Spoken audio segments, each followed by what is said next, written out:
What's up, YouTube? It's Boston Chris here with Boston Chris Comics. Welcome to the channel. So I've been showing off some new books I've been getting over the past, I guess, 3 months or so, I guess you could call it. So I get a bunch of books, and I've gone ahead and shown,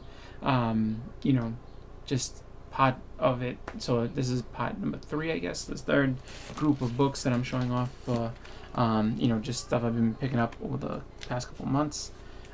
So let's start it off with some books from Comics, Tunes, and Toys, which I've been, I bought a bunch of stuff from them during the live sales they would have on Lord of the Long Boxes channel. I think that, going forward, I don't think they're doing that anymore, just because I think the shop is open for business regularly now. So, but during the time that they were doing it, was a great sale. It was, just awesome time, and picked up a lot of really, really good books. So, if you, are on Instagram and want to see, some of the books that they have in the store, just the stuff that they're posting, go to Instagram and look up The Big To Do. So it's TheBigTado on Instagram, and that'll bring you to the Comics, Tunes, and Toys Instagram, and they have some really cool stuff. But anyway, so let's get into it. So we have here the 1 through 4 miniseries of Jack of Hearts. So it's all 4 inside of this. So you get, issue 1 and issue 4 at the front and the back. So definitely cool there. Also was able to pick up Daredevil number 150, the first appearance of Paladin. So definitely cool. Next we have Uncanny X-Men. This is issue number 199. I think this is where Rachel Summers becomes Phoenix for the first time, so pretty cool.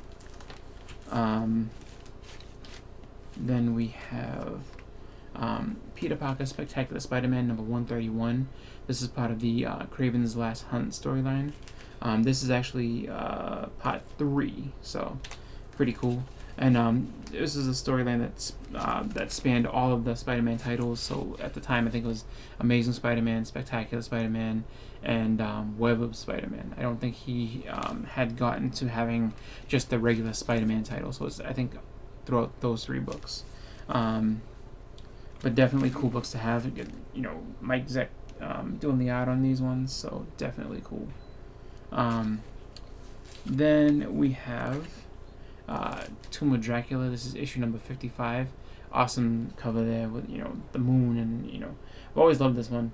Gaze into the eyes of Dracula, human fool, and see your death. Really cool. So, and then we have also issue number 60. So definitely a cool cover there. My son is dead. Let the world beware the wrath of Dracula. So something happens to Dracula's kid, and he's mad. He's going for it. So definitely cool Bronze Age horror to pick up. I've been, actually, funny enough, I've been to a bunch of different shops, over the years, trying to pick those up. Hoping to get decent prices. But the Marvel horror books, I will say, people don't necessarily price them all. Like, some people will be under the mindset like, oh, they price them low because the Marvel, the horror books, and if you're looking at Bronze Age stuff outside of outside of issue number 1 and issue number 10, really, I would say the first, so the biggest keys within that run, I would say within the first maybe like 14 issues, because you have obviously issue number 1, then you have 10 is first appearance of Blade, and I think it's number 13 is the second appearance of Blade. So you have those in there, and then towards the end of the run you have a couple of books that like you have Blade's first solo story, which now is starting to get a little bit of attention, and obviously the last issue and stuff like that.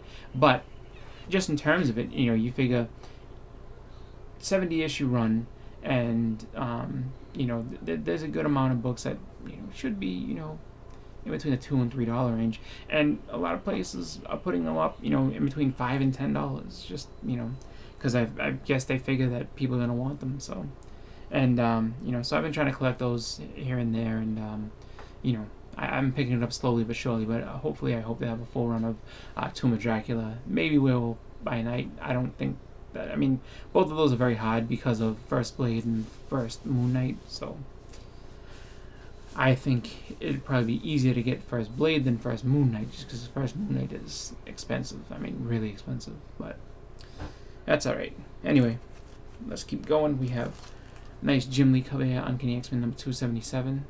So really cool Jim Lee cover. Get Wolverine fighting Gambit on this one. Then we have X-Men 24, which is weird because I would have sworn to you that I had this, but I didn't really, which is funny. But so this is the Gambit and Rogue issue. Definitely a good one to have. Nice Andy Kubert art on there.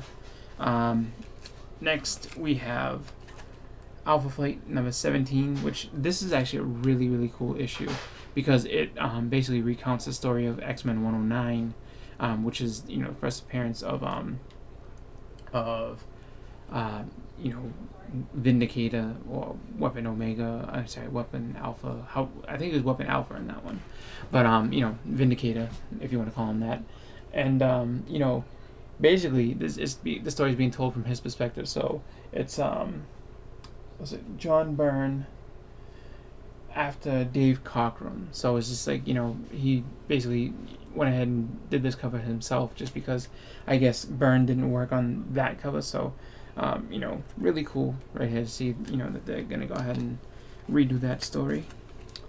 And then next I picked these up off of eBay. Actually, I got a really good deal on let's see